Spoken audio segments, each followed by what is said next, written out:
মনোনয়ন প্রত্যাশীদের সাক্ষাৎকার নিচ্ছেন তারেক রহমান। বড় জোট করছে বিএনপি। অন্তর্বর্তী সরকারকে তত্ত্বাবধায়কের ভূমিকা পালনের আহ্বান।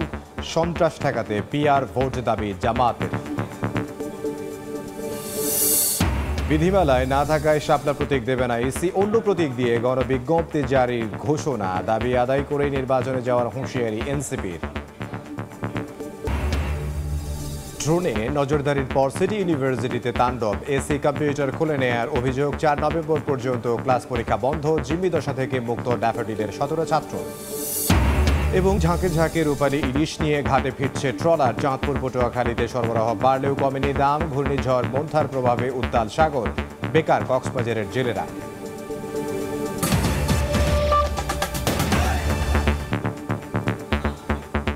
জনপদের সময়ের সঙ্গে আছে আমি ইমদাদুল হক।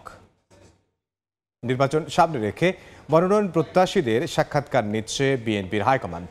ভার্চুয়ালি যুক্ত থাকছেন তারেক রহমান। বিএনপির স্থায়ী কমিটির সদস্য সালাউদ্দিন আহমদ আরও জানান, বৃহৎ জোট গঠনের প্রক্রিয়া চলছে।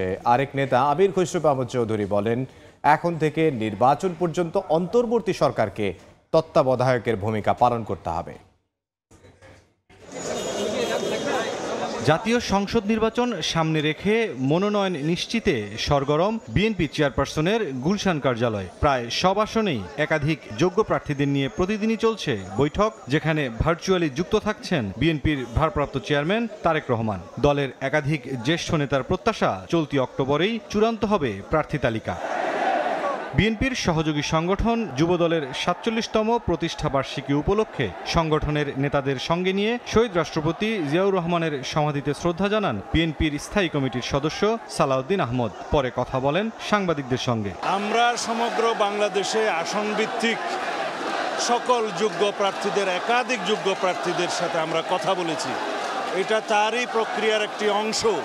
আমরা একই মেসেজ দিতে চাই, যাতে আমাদের দলের ভিতরে ঐক্য থাকে, যাদের সাথে আমরা যুগপৎ আন্দোলন করেছি এবং অন্যান্য একটা বৃহৎ জোটের জন্য আমরা চিন্তা করছি, সবাইকে নিয়ে ঐক্যবদ্ধভাবে যাতে আমরা আগামীতে এই নির্বাচনে বৈতরণী পার হতে পারি। যুবদলের প্রতিষ্ঠা বার্ষিকী উপলক্ষে দিনাজপুরে এক অনুষ্ঠানে বিএনপির স্থায়ী কমিটির সদস্য ডাক্তার AZM জাহিদ হোসেন বলেন, নির্বাচন বানচাল করে স্বৈরাচারী কায়দায় ক্ষমতা দখলের চেষ্টা করছে একটি অপশক্তি। নির্বাচনকে প্রলম্বিত করার কেউ চেষ্টা করবেন না, স্বৈরাচারের পথকে কেউ সুগম করার চেষ্টা করবেন না, এমন কোনো ফাটল তৈরি করবেন না যেই ফাটল দিয়ে স্বৈরাচারের পুনরাবৃত্তি ঘটতে পারে। রাজধানীর একটি হোটেলে অর্থনৈতিক সংস্কার বিষয়ক সম্মেলনে বিএনপির স্থায়ী কমিটির সদস্য আমির খসরু মাহমুদ চৌধুরী জানান, ক্ষমতায় গেলে ৩১ দফা বাস্তবায়ন করা হবে। আমরা যে জনগণের কাছে ওয়াদা দিয়েছি ৩১ দফা সংস্কার বাস্তবায়নের বিষয়টা, আমরা সেটা পরিপূর্ণভাবে পালন করব। সেটা ঐক্যমত হলেও করব, না হলেও করব। জুলাই অভ্যুত্থান পরবর্তী জনগণের আকাঙ্ক্ষা বাস্তবায়নে সবাইকে দলমতের ঊর্ধ্বে থাকার আহ্বান জানান বিএনপি নেতারা। আমাদের মধ্যে সহনশীলতা থাকতে হবে। মুরসালিন হক জুনায়েদ, সময় সংবাদ, ঢাকা। নির্বাচনে পিআর পদ্ধতি চালু করলে রাজনৈতিক সহিংসতা কমবে, এমন দাবি করেছেন জামাত নেতারা। তাদের অভিযোগ, একটি পক্ষ ফ্যাসিস্টের সন্ত্রাসী কার্যক্রম ফিরিয়ে আনছে। আর সুষ্ঠু নির্বাচন হলে ইসলামপন্থীদের পাহাড় ধস বিজয় হবে বলে মন্তব্য করেছেন দলটির নায়েবে আমির। সোমবার দুপুরে নিহত নেতাকর্মীদের পরিবারের সঙ্গে মতবিনিময় সভার আয়োজন করা হয় দলটির পক্ষ থেকে। নেতারা জানান, বিগত সরকারের আমলে বিচার প্রক্রিয়া রুদ্ধ করা হয় এই পল্টন হত্যাকাণ্ডের। শেখ হাসিনা এই বাংলাদেশে এত অপকর্ম করেছে, এত হত্যাকাণ্ড সংগঠিত করেছে, এত গণহত্যা চালিয়েছে, একবার ফাঁসি দিলে বিচার সঠিক হবে না। সভায় জামাতের নায়েবে আমির মুজিবুর রহমান অভিযোগ করেন, অনেকে এখন পতিত ফ্যাসিস্টদের সন্ত্রাসী কার্যক্রম ফিরিয়ে আনার চেষ্টায় লিপ্ত। নির্বাচন সুষ্ঠু হলে ইসলামপন্থীদের পাহাড় ধস বিজয় হবে বলেও মন্তব্য করেন তিনি। অনেকেই এখনই বিভিন্ন ধরনের আস্ফালন করছে। আগামী দিনে এরকম জুলুম যদি কেউ করতে চায়, তাহলে তাদেরকে একই পরিণত বরণ করতে হবে। প্রপোর্শনেট রিপ্রেজেন্টেশন, এই পিআর যদি চালু হয়, তাহলে এই ধরনের কোনো টাকা পয়সা এবং গুন্ডামি এই সেসব ইলেকশনে করার কোনো সুযোগ থাকবে না। এদিকে ৫ দফা দাবিতে দেশের বিভিন্ন জেলায় বিক্ষোভ সমাবেশ করেছে জামায়াত। সংসদের উভয় কক্ষেই পিআর ও জুলাই সনদ বাস্তবায়ন সহ নানা দাবি জানান নেতারা। শফিক মুন্সি, সময় সংবাদ, ঢাকা। বিধিমালায় না থাকায় এনসিপিকে শাপলা দেওয়ার সুযোগ নেই। চলতি সপ্তাহে স্ববিবেচনায় অন্য প্রতীক বরাদ্দ দিয়ে গণবিজ্ঞপ্তি জারি করবে নির্বাচন কমিশন। দুপুরে ব্রিফিংয়ে ইসি সচিব জানান, ত্রয়োদশ সংসদ নির্বাচনে মোট ভোট কেন্দ্র থাকবে ৪২,৭৬১টি আর ভোট কক্ষ রাখা হয়েছে ২,৪৪,৬৪৯টি।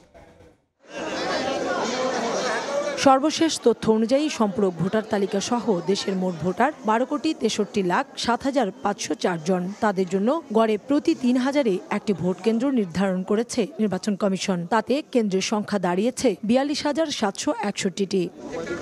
সোমবার দুপুরে সংবাদ সম্মেলনে ভোট কেন্দ্রের চূড়ান্ত তালিকা প্রকাশ করেন কমিশন সচিব। ৩০০ কনস্টিটিউয়েন্সির ভোট কেন্দ্রের সংখ্যা ৪২,৭৬১, আর কক্ষের সংখ্যা হচ্ছে পুরুষদের জন্য ১,১৫,১৩৭ আর মহিলাদের জন্য ১,২৯,৬০২।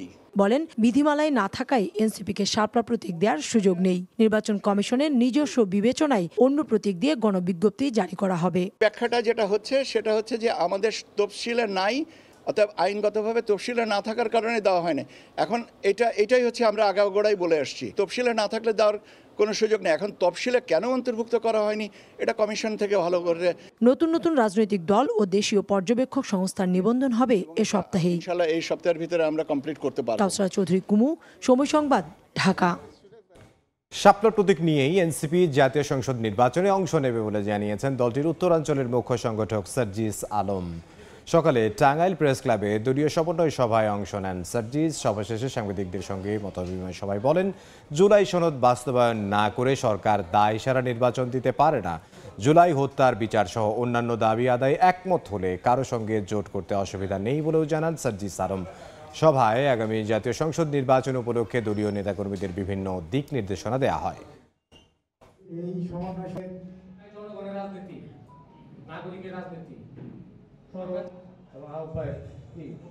যেহেতু কোনো আইনগত বাধা নেই, আমরা আমাদের জায়গা থেকে অবশ্যই মার্কা হিসেবে শাপলাকে এনসিপির জন্য চাই এবং শাপলা মার্কা নিয়ে এনসিপির আগামী সংসদে নির্বাচনে অংশগ্রহণ করবে। আদেশের ভিত্তিতে মাননীয় প্রধান উপদেষ্টার স্বাক্ষরে এই জুলাই সনদ বাস্তবায়নের দিকে যাবে কিনা এই বিষয়গুলোর নিশ্চয়তা পাওয়ার পূর্ব পর্যন্ত এনসিপি তাদের জায়গায় জনগণের আকাঙ্ক্ষার বিপরীতে গিয়ে জুলাই সনদে স্বাক্ষর করতে পারে না। প্রধান উপদেষ্টা ডক্টর মোহাম্মদ ইউনূসের কাছে কাল জুলাই সনদ বাস্তবায়ন সুপারিশমালা জমা দেবে জাতীয় ঐকমত্য কমিশন। বিকেলে রাষ্ট্রীয় অতিথি ভবন যমুনায় কমিশন বৈঠকে সিদ্ধান্ত হয়। বৈঠকে কমিশন সহসভাপতি ডক্টর ইউনূসের কাছে সহসভাপতি ডক্টর ইউনূসের কাছে সুপারিশমালা তুলে ধরেন।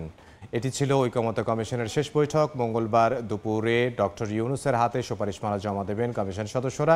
এর আগে 17 অক্টোবর জাতীয় সংসদ ভবনের দক্ষিণ প্লাজায় জুলাই জাতীয় সনদ স্বাক্ষর হয়। পরে নানা কারণে 3 দফা সময় বাড়িয়ে অক্টোবরের 30 তারিখ পর্যন্ত ঐকমত্য কমিশনের সময়সীমা বাড়ানো হয়। এই সময়ের মধ্যে কমিশন জুলাই জাতীয় সনদ বাস্তবায়ন প্রক্রিয়া নিয়ে প্রধান উপদেষ্টা বরাবর সুপারিশমালা জমা দেওয়ার কথা ছিল। জনপদের সময় আরও থাকছে। প্রেসক্রিপশনে অ্যান্টিভেনম ইনজেকশন লিখে বাইরে থেকে আনতে বলেন চিকিৎসক। 2 ঘন্টা পর খোদ হাসপাতালেই মিলল ওষুধ। হবিগঞ্জে সাপে কাটা রোগীর মৃত্যু। ড্রোন দিয়ে নজরদারির পর সিটি ইউনিভার্সিটিতে হামলা করে ড্যাফোডিল শিক্ষার্থীরা। এমন অভিযোগ করে সিটির উপাচার্য বলেন, এসি কম্পিউটারেও খুলে নিয়ে গেছে তারা। সিটি ইউনিভার্সিটি পরিদর্শন করে ক্ষতিপূরণের আশ্বাস দিয়েছে ড্যাফোডিল কর্তৃপক্ষ। উদ্ভূত পরিস্থিতিতে কাল থেকে 4 নভেম্বর পর্যন্ত সিটি ইউনিভার্সিটির একাডেমিক কার্যক্রম বন্ধ ঘোষণা করা হয়েছে।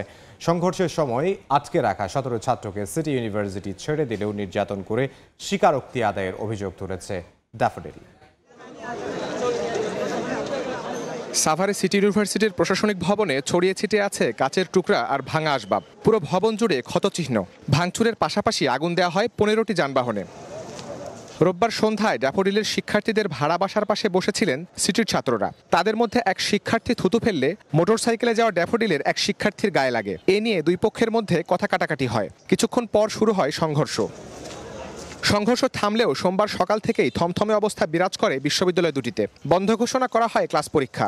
আতঙ্কে হল ছাড়তে শুরু করেন শিক্ষার্থীরা। আমাদের স্টুডেন্টদের উপরে এসে হামলা করে গেছে, মেইন গেট ভাঙার চেষ্টা করেছে, ক্যান্টিনের সামনের গেটটা ভাঙার চেষ্টা করেছে। ওদের হাতে অস্ত্র ছিল, সেগুলো দিয়ে আমাদের নানানভাবে ভয় দেখাইছে। আমাদের ফাইনাল এক্সাম ছিল 1 মাস পরে, সো এক্সামটা পিছিয়ে যেতে পারে। এই অবস্থায় সোমবার সকালে সিটি ইউনিভার্সিটি পরিদর্শন করে ক্ষয়ক্ষতির জন্য ক্ষতিপূরণ দেওয়ার আশ্বাস দেন ড্যাফোডিল বিশ্ববিদ্যালয়ের প্রতিনিধিরা। পরে সংবাদ সম্মেলনে সিটি ইউনিভার্সিটির উপাচার্য বলেন, ড্রোন দিয়ে নজরদারির পর হামলা চালায় ড্যাফোডিলের শিক্ষার্থীরা। খুলে নিয়ে গেছে এসি ও কম্পিউটার। ছাত্র কর্তৃক একটি শিক্ষা প্রতিষ্ঠানের এইরকম ধ্বংসযজ্ঞ হতে পারে বলে আমার ধারণা নেই, এবং এটা যারাই ঘটিয়েছে তাদের শাস্তিযোগ্য, তারা শাস্তির দাবিদার, তাদের শাস্তি হওয়া উচিত। হামলার সময় 17 শিক্ষার্থীকে ইউজিসি ও ড্যাফোডিল প্রশাসনের মুসলেকায় ছেড়ে দেওয়া হয়েছে বলে জানিয়েছে সিটি ইউনিভার্সিটি কর্তৃপক্ষ। সব কিন্তু তারা ভেঙে চুরমার করে দেখেছে। আপনার এসিগুলো কিন্তু পড়াই দেওয়া হয়েছে, ইভেন আমাদের বাথরুমের কমোডগুলোকে রক্ষা করে ভেঙে চুরমার করে দিছে। এদিকে ড্যাফোডিল ইউনিভার্সিটির এক বিবৃতিতে শিক্ষার্থীদের জিম্মি করে নির্যাতন ও জোর করে স্বীকারোক্তি আদায়ের অভিযোগ তোলা হয়েছে। এতে জড়িতদের চিহ্নিত করে আইনের আওতায় আনার দাবি জানানো হয়েছে। ঘটনাটিকে পূর্ব পরিকল্পিত বলেও দাবি করা হয় বিবৃতিতে। শাহরিয়ার সৌমিক, সময় সংবাদ, ঢাকা। মেট্রো রেলের বিয়ারিং প্যাডের আঘাতে স্বামীকে হারিয়ে আর্তনাদ থামছে না স্ত্রীর। দ্বিতীয় জানাজা শেষে আবুল কালাম আজাদকে শরীয়তপুরের নড়িয়ায় নিজ গ্রামে দাফন করা হয়েছে। সরকারের কাছে পরিবারটির দায়িত্ব নেয়ার আহ্বান স্বজন ও এলাকাবাসীর। এই হাহাকার স্বজন হারানোর, শূন্য দৃষ্টিতে বাবার অন্তিম যাত্রার অপেক্ষা প্রিয় সন্তানের। স্বামীকে হারিয়ে দিশেহারা মেট্রো রেল বিয়ারিং প্যাড পরে নিহত আবুল কালামের স্ত্রী। আমার হাজবেন্ড ছাড়া তো আমাদের তিনজনের কেউ নাই পৃথিবীতে, কেউ নাই আপন। একটা বাচ্চা কাচ্চার কত আশা থাকে, কারে বাবাকে বহন, কারে ডাক দিব, এই বাচ্চারা কার মনে চাইব। মরদেহ শরীয়তপুরের নড়িয়ায় পৌঁছে মধ্যরাতে। অনাকাঙ্ক্ষিত এই মৃত্যুর খবরে ছুটে আসেন স্বজনরা। সকালে নিজ বাড়িতে দ্বিতীয় জানাজা শেষে কালামকে দাফন করা হয় নড়িয়া কেন্দ্রীয় জামে মসজিদ কবরস্থানে। এদিকে নিহত কালামের পরিবারের ভরণ পোষণের দায়িত্ব নিতে সরকারের প্রতি আহ্বান জানিয়েছেন এলাকাবাসী ও স্বজনরা। মৌলিক চাহিদা এটা পূরণ করা এখন আমি মনে করি সরকারের দায়িত্ব। পরিবারের দুটো বাচ্চা আছে, ওর ওয়াইফ আছে, তাদের সম্পূর্ণ জীবনের নিশ্চয়তা দিতে হবে এই সরকারের। ঢাকায় একটি ট্রাভেল এজেন্সিতে বিমানের টিকিট বিক্রির কাজ করতেন আবুল কালাম আজাদ। স্ত্রী ও 2 সন্তান নিয়ে থাকতেন নারায়ণগঞ্জের ভাড়া বাসায়। রোববার রাত 9টার দিকে আবুল কালাম আজাদের মরদেহ নেওয়া হয় সিদ্ধিরগঞ্জের নতুন আইলপাড়া ভাড়া বাসায়। সেখানেই স্থানীয় বায়তুল ফালাহ জামে মসজিদে হয় তার প্রথম জানাজা। সময় সংবাদ, শরীয়তপুর।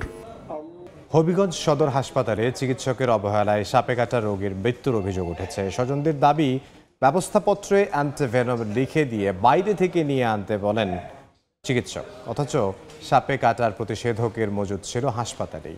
বিষয়টি কমিউনিকেশন গ্যাপ উল্লেখ করে কর্তৃপক্ষ বলছে হাসপাতালে অ্যান্টিভেনম থাকার বিষয়টি জানতেন না ইন্টার্ন চিকিৎসক।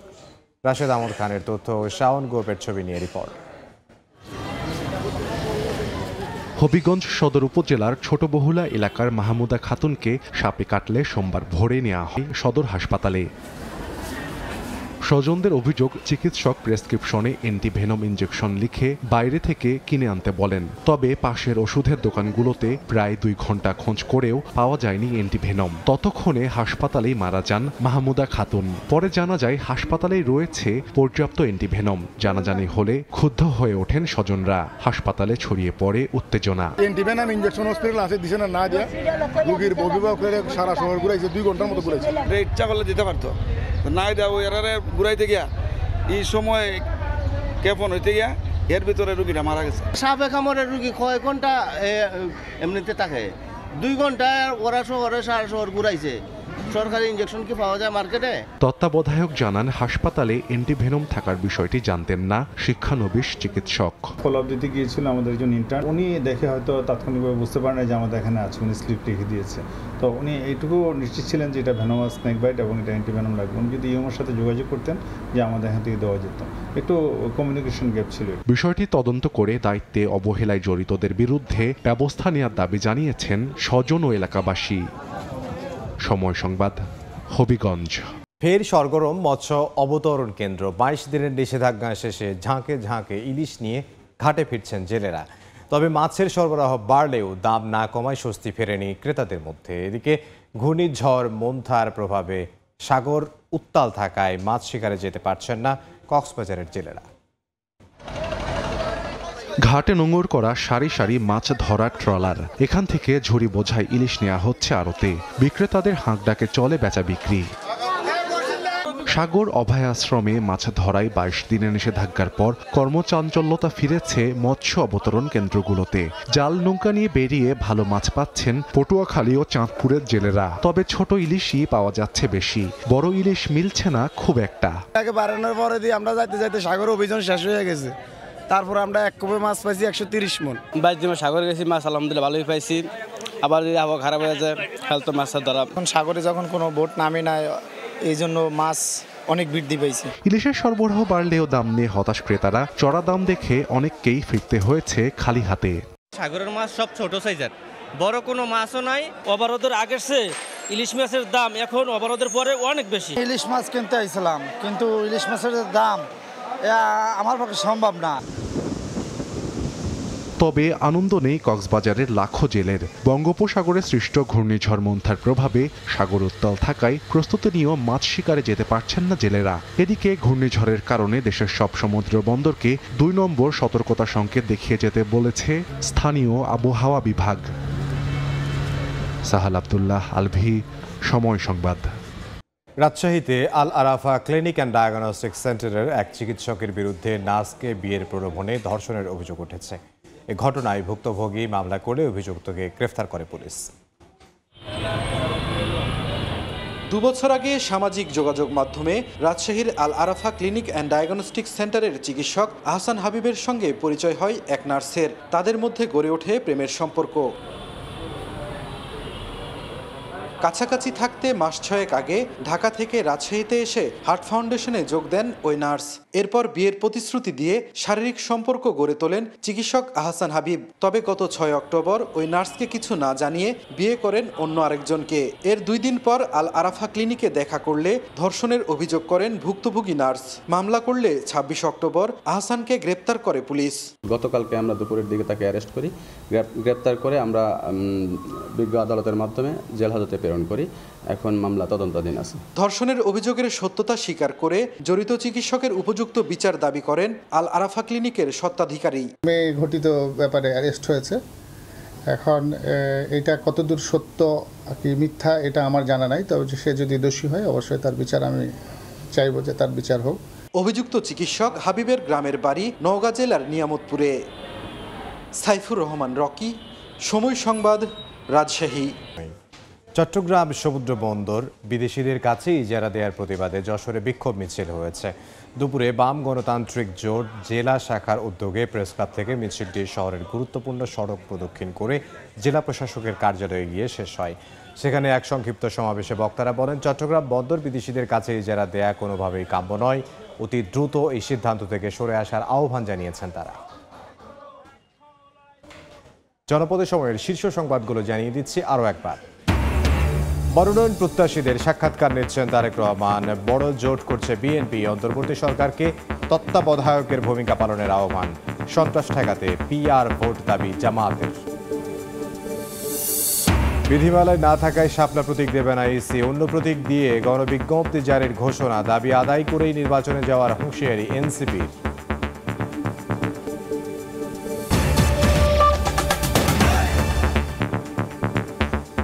এই ছিল জনপদের সময়। রাতের সময় নিয়ে আসছি কিছুক্ষণ পর, সঙ্গে থাকুন সময়।